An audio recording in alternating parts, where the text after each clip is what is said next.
No, no, no, no.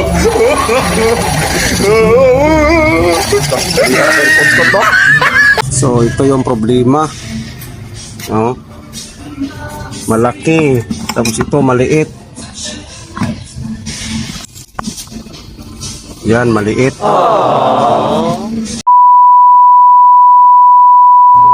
Hi vlog, welcome to my pack. Ipapatune up natin ito at papalitan ng clutch master dito sa may Inimijitec sa Osami City. Ayan, at sinugda na nila yung pag-ibot kasi malamig na yung makina niya. Katulad ng relasyon ng jowa mo, malamig.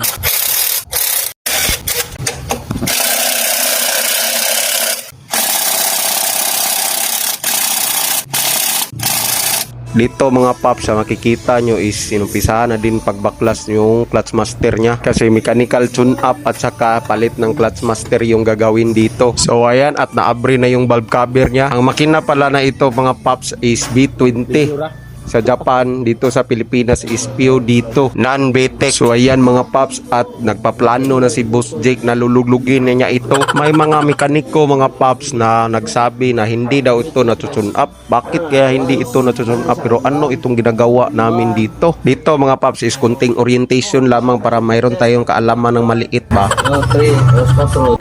Ayan, at iniikot na nila sa ilalim yung crankshaft. So sinisipat na yung top dead center niya. Timing talaga ang gagawin dito. Timing. Yung pag napuwing ka, yung ting-ting-ting lagpot sa bilat sa iring. Ayan, inumpisahan na ang pagluwag. Luwag ba? Yung gamit na pangluto, bitaw, luwag. Sandok pala yung Tagalog. Nag-decide ako na ipatune up ito kasi may mga naririnig na ako ng mga hindi ka nais-nais. Dito is sinusukat muna kung ano ang mga adjustment niya. So pinasok muna yung 5 inches 5 inches 0.005 kasi ang nakalagay sa manual is 3 to 6 at saka 6 to 8. So if you do not understand, please comment down your thoughts and asking questions of every day. Anyway, sige na nga, ipapakita ko na ngayong sa manual niya. Okay, alright, let's go. Ito na siya mga paps. So, bali plus at saka minus 2 lang sa intake at saka exhaust. This time mga paps is naglilecture si Boss Jake dito. Sayang lang at mayroong background music. Makapiright kasi tayo kaya nag-mute na lang ako at ito nang at nag-voice over kabunga-bunga na mga paps. Kaya medyo nahirapan talaga ako sa kalisod mga paps. Balik tayo dito sa pag-tune up mga paps is may natatandaan ako na sinabi ni Boss Jake dito. Yung mga running mate ba? Running bitaw? Running mate. So bali firing order daw ito. So sa cylinder 4 dapat ang running mate ng cylinder 4 is cylinder 1. So yun yung running mate niya. 1 at saka 4. Okay, alright. Si cylinder 2 at yung running mate niya is si cylinder 3. Alright, okay, gets. Ang pagpihit nito mga paps is dahan-dahan lang talaga o sa Bisaya pa inantigo gini siya. Dapat dahan-dahan lang talaga para hindi masaktan ba, dapat smooth lang. Alright. Naugot. Sutura na. City kapon. City.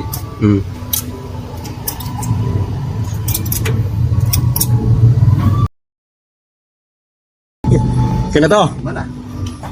All done.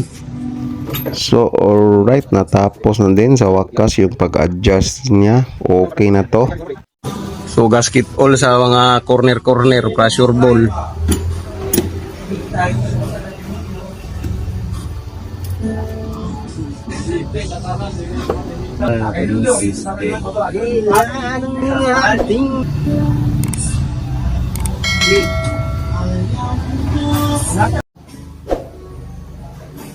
Alright mga paps, tapos na, binabalik na yung valve cover niya at saka sinugda na din yung pag-ibot ng clutch master. Dito is papalitan na natin yung clutch assembly, yung clutch master natin kasi repair kit lang may yung nakaraan. Dapat na siya ba? Polisda na.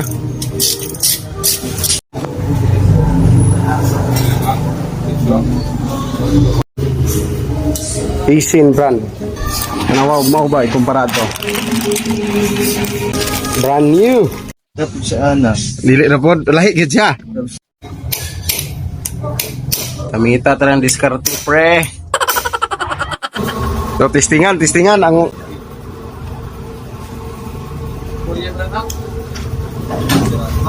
Naiya brown out. Maginaswatay kita ni. So ayan mga paps no, iaangat na nila yung sasakyan kasi bagong install yung lifter nila kaya tayo talaga yung makauna talaga nito.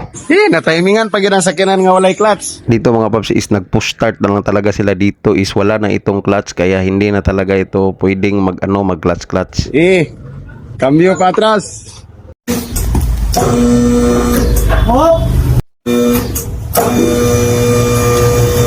Dapat yun na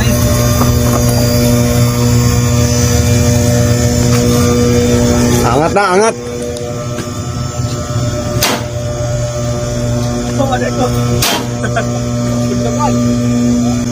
Lagiti, oy. Hindi na, sadap na. Okay, siya, no? Taas, abot sa atop.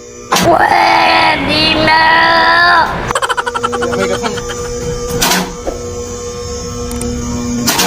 Patay, pre-ground sinso ilan ni Ron. So, since naangat man, pre-check up na lang nino.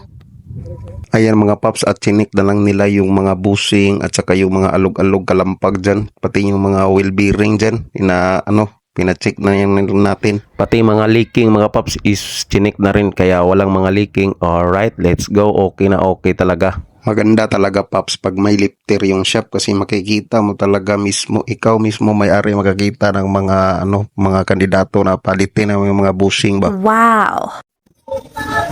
Nakasangat. So ayan, balik tayo dito sa may clutch na maliit ang butas. Grabe, ano ba to? Ang virgin naman ito. Nabudol ako ng sealer dito sa Shopee mga paps. Sabi niya is pang CRB Gen 1. Pero bakit hindi ito magkasya? Inahi, pre. Kaya wala talaga mga paps. Kaya pinamasin shop na lang ito. Ayan o, binabarina na lang ng malaki. Kasi napaka-budget talaga. So wala mga paps, no choice, binalik na lang yung dati niya, yung daan. Bali yung bagong assembly is kinuna na lang yung repair kit, yung panloob. Kaya may nafe-feel ako na sliding kasi tukod yung rod niya. Pinalitan na yung rod, okay na to. Okay na to mga paps. Okay na, hindi na to sliding. May nafe-feel kasi ako na sliding nung una kasi parang nakatapak ng kunti yung rod ko ba kasi mataas yung rod nung una.